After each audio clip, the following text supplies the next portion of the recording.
So we are located in East Biloxi, and poverty in East Biloxi is the highest within the city of Biloxi, as well as all of Harrison County, which is the county we're in. It's a very diverse area. There are barriers, educational barriers, there's transportation barriers, there's childcare barriers in this area. So what More Community House's focus is one, to provide childcare through the Early Head Start program, and then also providing job training for a pathway to higher wages. And so because we're located in East Biloxi, it's really an opportunity for East Biloxi residents. Also, single moms make up a large percentage of that poverty percentage, and it provides an opportunity for some of those moms to go through some training to hopefully get on the pathway to higher wages and earn a living wage at some point.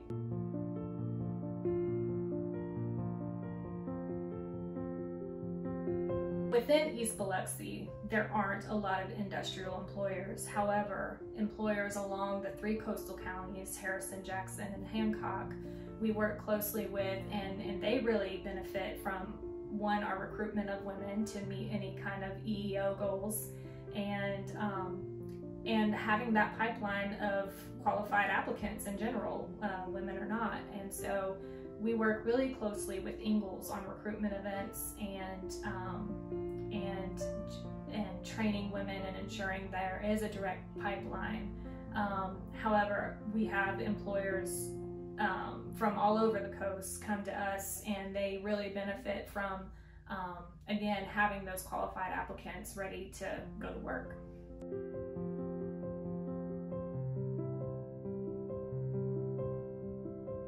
It's kind of what we focus on is making sure we provide enough of a foundation to the women so that the career path they choose, they're prepared for. And we might be able to find some sort of pathway to that. So whether it is in electrical or plumbing or industrial carpentry, that we can set them up to start along that pathway.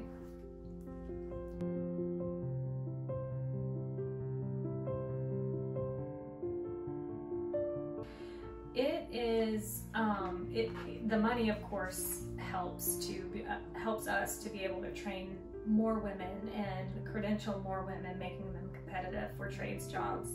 But in addition to that, it also means that there are organizations out there that see the work that we do as valuable and important and want to support that. And so that has meant a lot to us, having other organizations really believe in what we're doing and wanting to support that.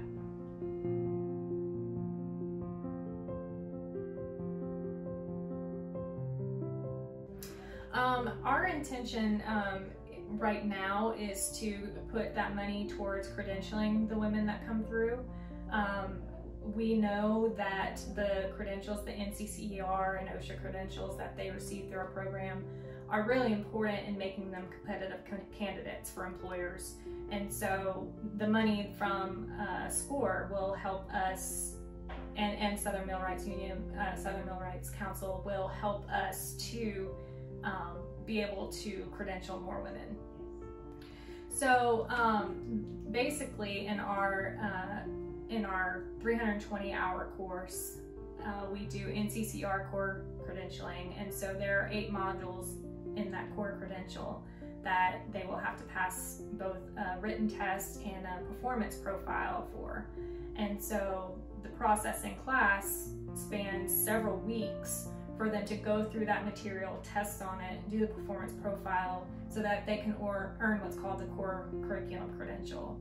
And so the cost associated for that, we process those credentials through an organization called the Mississippi Construction Education Foundation, and they the cost for each of those I think is $50. So divide 4,500 by 50, and then that's how many women will be able to earn those credentials.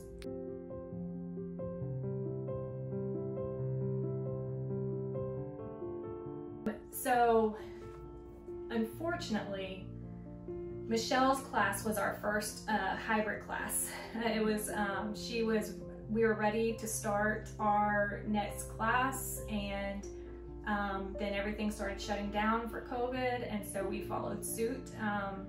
And so fortunately, everyone in that class did a great job just kind of switching gears as far as, you know, kind of being unprepared to do a virtual class and then having to make accommodations and figure it out as they went and as the staff went to accommodate that and adapt. So Michelle just always had a great attitude about, you know, I'm going to take advantage of this opportunity. I'm going to do what I need to do to get it done. And so she completed all her assignments when they were supposed to be completed. And then at the end, to finish out their credentialing, we scheduled some in-person days so they could come finish out their credentialing. And those days are really when, you know, we want to be in person so we get to know them better. But those days really helped kind of distinguish some stars, and Michelle was one of those stars. She really was on top of things, ready to, you know, get things done, follow the directions, showed up where she was supposed to show up. And, you know, those are some kind of key attitude things that aren't as trainable, you know, sometimes. And so she just kept a great attitude throughout the program and did all the things that were asked of her to make sure that she got to the end.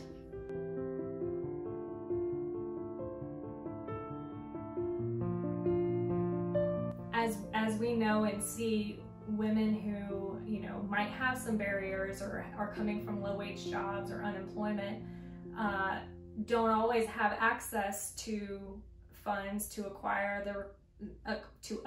the tools necessary to get those positions. And so we've seen it firsthand where sometimes that's a barrier to obtaining a position if they don't have what's needed.